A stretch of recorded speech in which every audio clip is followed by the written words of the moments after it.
In 2024, two of baseball's most bitter rivals met for their first postseason matchup in over 40 years. On one side were the New York Yankees, the team with the best record in the American League, and on the other, the upstart Kansas City Royals. Much like in the 70s, this was a matchup stacked with MVPs and Hall of Famers, as Aaron Judge, Juan Soto, and Gerrit faced off against the young stud of Kansas City, Bobby Witt Jr. With the Yankees taking this ALDS in 4 games, this matchup is clearly not what it was 40 years ago. There was a time, though, when Royals-Yankees was the fiercest battle in the sport. Back when the names of this matchup were Jackson, Munson, Guidry, and Brett, Kansas City and New York met in the ALCS 4 times in 5 years. In doing so, two teams that have no other logical reason to be rivals developed a legitimate disdain for one another. This is Yankees-Royals, a brief but bitter rivalry of a bygone era. In 1969, the Yankees and Royals becoming hated rivals would have seemed incredibly unlikely. On one side of the spectrum were the Bronx Bombers, who were in a bit of a downstretch after being the most dominant franchise in sports for over a decade. Over an 18-season stretch from 1947 to 1964, the Yankees appeared in 15 World Series and won 10 of them. During that same stretch, the Kansas City Royals didn't exist yet. When the Yankees were busy winning their first World Series of that monster 18-year stretch, Kansas City, Missouri was still home to the Yankees' AAA team, the Kansas City Blues. Hall of Famers Mickey Mantle and Phil Rizzuto would make their way to the Bronx by way of Kansas City, who had one of the great minor league teams ever with Rizzuto in 1939. Kansas City stayed a minor league city until 1955, when the Philadelphia Athletics were bought by Arnold Johnson and moved to Kansas City. In what was a weird situation, Johnson was also the owner of Yankee Stadium and the Blues Stadium prior to buying the A's, and while he sold both before he bought the team, the situation reeked of collusion.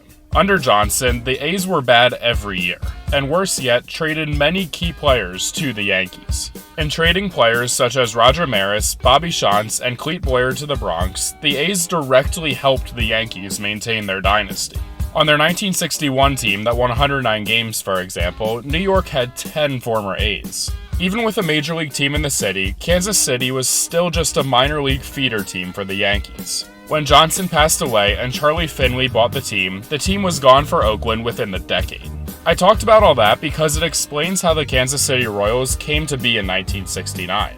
When the A's left, a Missouri senator threatened to remove MLB's antitrust exemption if they didn't bring a team to Kansas City. This prompted a round of expansion, scheduled for 1971, that was pushed up to 1969 with a renewed threat from the senator. The other reason I went into the A's history in Kansas City is that I think that this, if just subconsciously, could have been the start of the fanbase beginning to hate the Yankees. For years, every time the fans of Kansas City started to fall in love with a great player, they were shipped off to Big Brother, and then they lost their team altogether.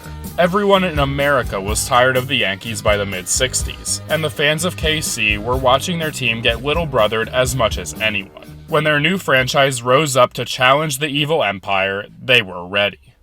The Royals would become a decent team pretty quickly for an expansion franchise, winning 85 in just their 3rd season of existence. They and the Yankees both hovered from around 2nd to 4th place for the first half of the decade, getting ready to compete for a title at exactly the same time. The 1976 Yankees and Royals won 97 and 90 games apiece, combining for 6 of the top 10 AL MVP finishers. At the forefront of the matchup were the winner and runner-up in that race. Thurman Munson was not only a great player, but the leader of the 70s Yankees. Before the 76 season, Yankee owner George Steinbrenner named Munson the first captain of the New York Yankees since Lou Gehrig, and he paid that off by winning the AL MVP. On the other side, a 23-year-old from California had completed his breakout into one of the best players in baseball in 1976. By the time his 21-year career was over, George Brett was the Kansas City Royals. The new young face of the franchise took his Royals into their first ever postseason, matching up with the Yankees team that itself hadn't seen postseason play since the mid-60s.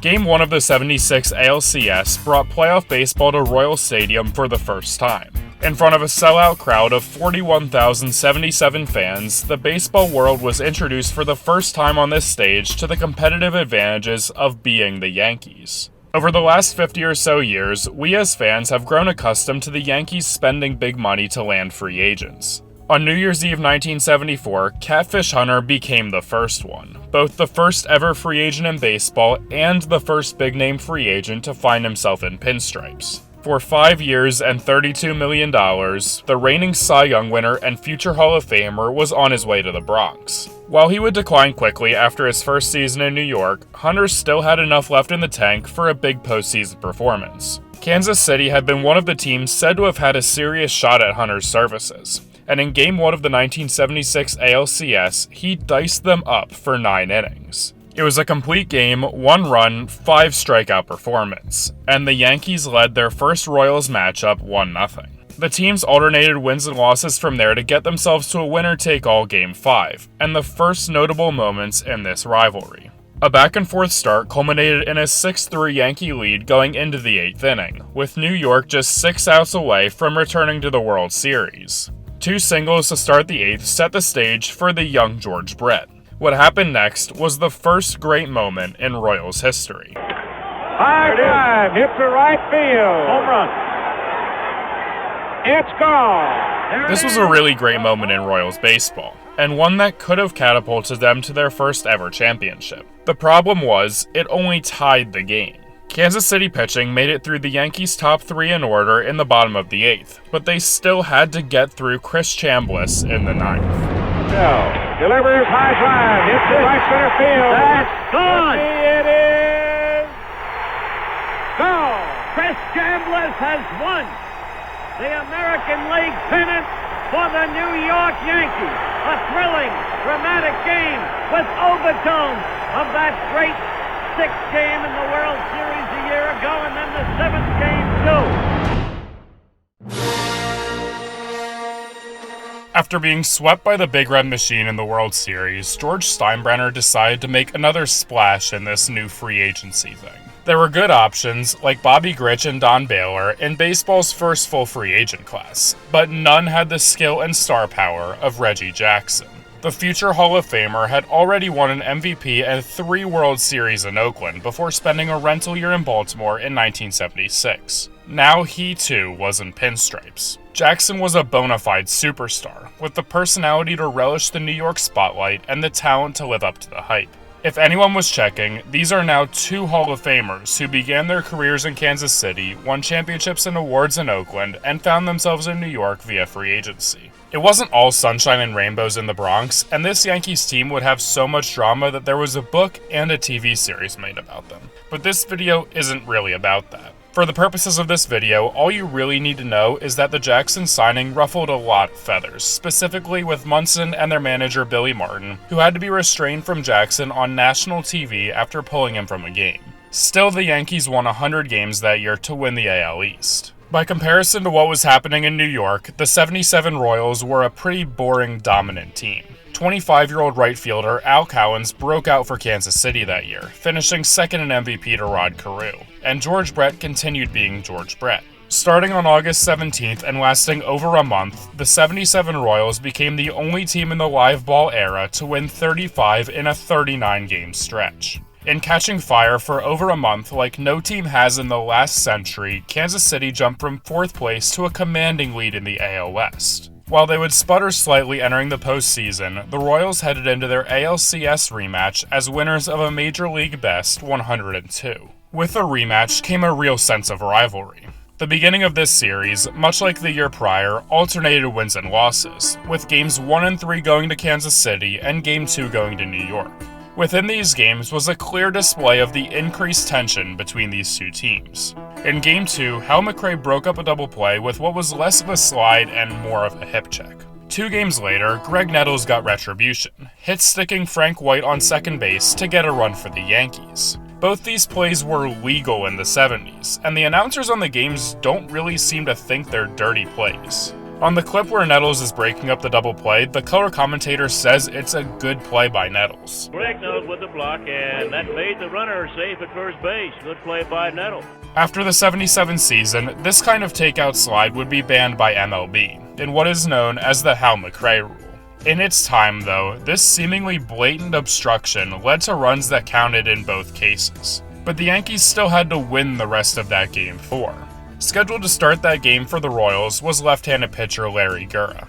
Billy Martin, who had managed Gerrit in Texas but never actually put him in a game, seemed eager for his team to get a shot at the lefty, telling the media that, if I had it my way, I'd put a bodyguard around his house tonight and get him a chauffeur so he doesn't get into an accident on the way to the ballpark. Gerrit did make it to the ballpark without accident, and got smoked by Yankee hitters, allowing 6 hits over 2 frames. The Nettles double play breakup allowed the first of 4 Yankee runs to score against Gerrit, and the 6-4 New York win set the stage for the winner-take-all Game 5, as Cy Young winning closer Sparky Lyle threw 5 1/3 scoreless innings. It was with this game that all of this tension that had been growing and growing throughout the years came to its apex. First was the tension around Reggie Jackson.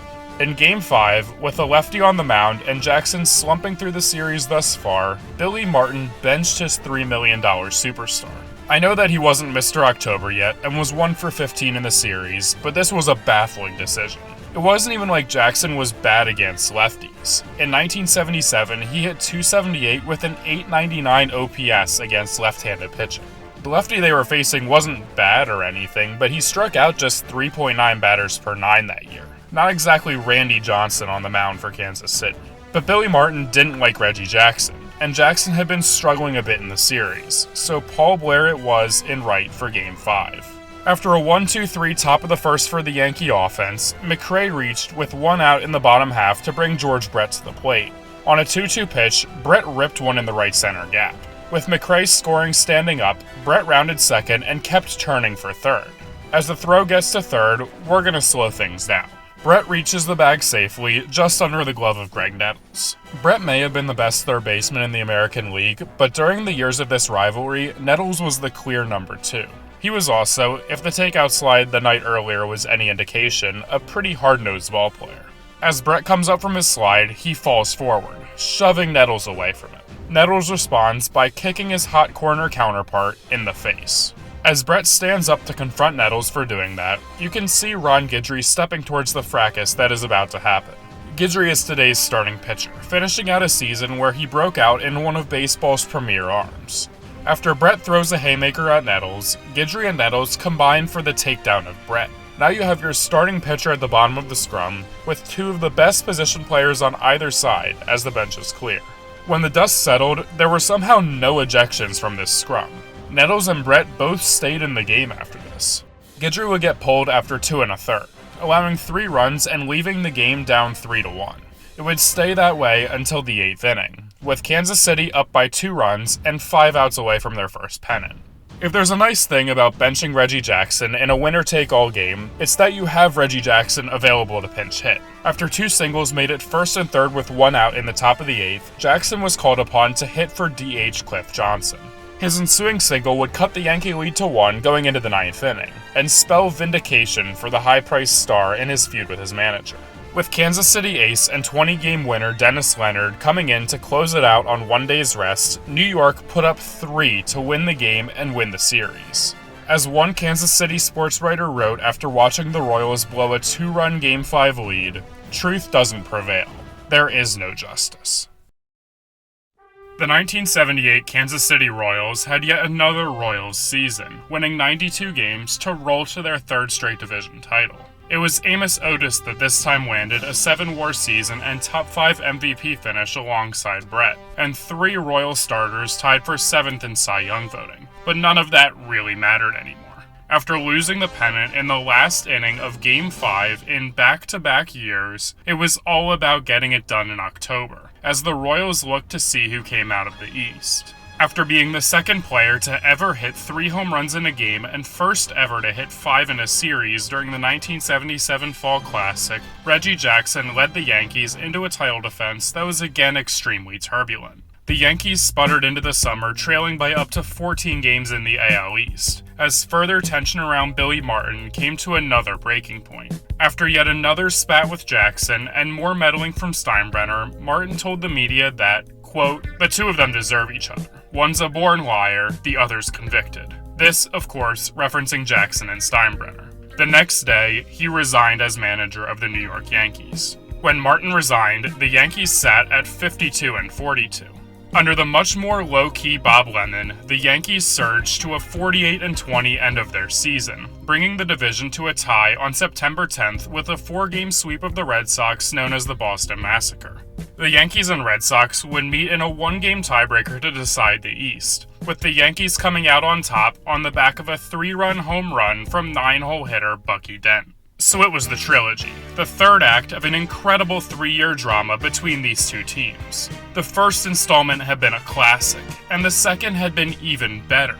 And for the third, the teams again split the first 2 games in Kansas City, with the Yankees stealing Game 1 on the road with room to spare and the Royals answering in Game 2.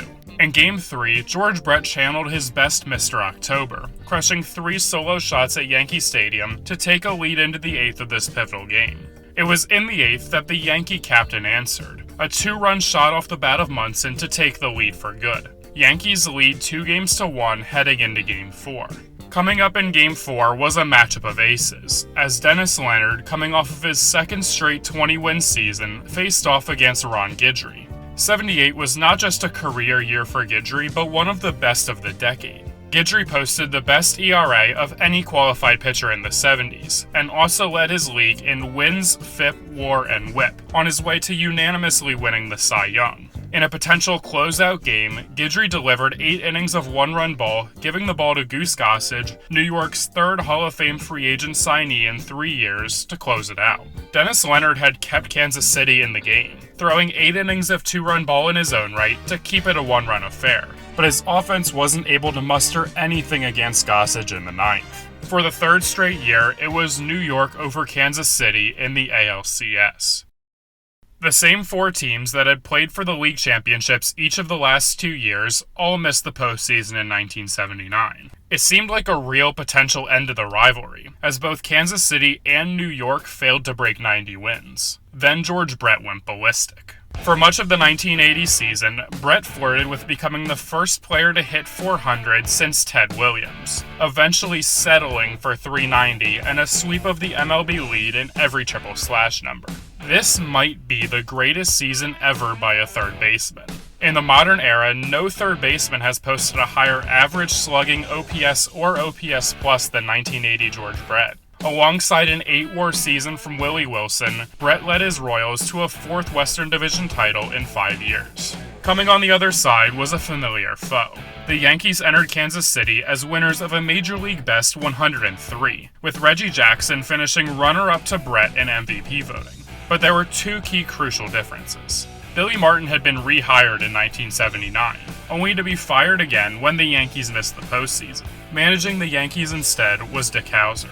The Yankees also entered 1980 without their captain, Thurman Munson, after he was tragically killed in a plane accident during the 1979 season. Missing their leader, they were no match for Kansas City in the ALCS. The Royals rolled in a sweep, finally exorcising their demons of the past half-decade. Their decisive win was punctuated by a go-ahead moonshot by Brett off Gossage in Game 3.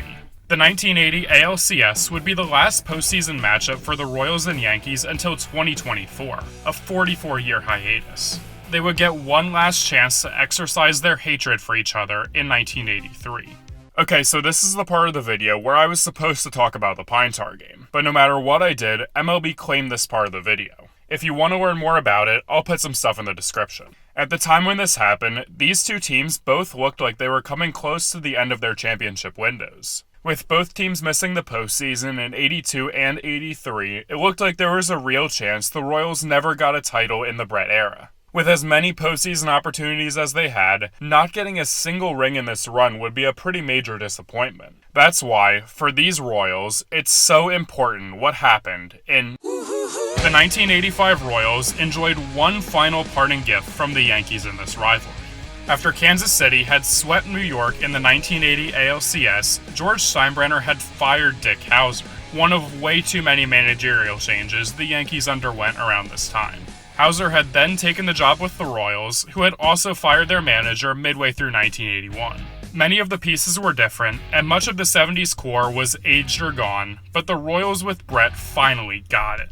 It took a little bit for them to finally get back to the Fall Classic after 1980, but under Hauser, they overcame 3-1 deficits in both the ALCS and World Series to earn Kansas City its first ever championship.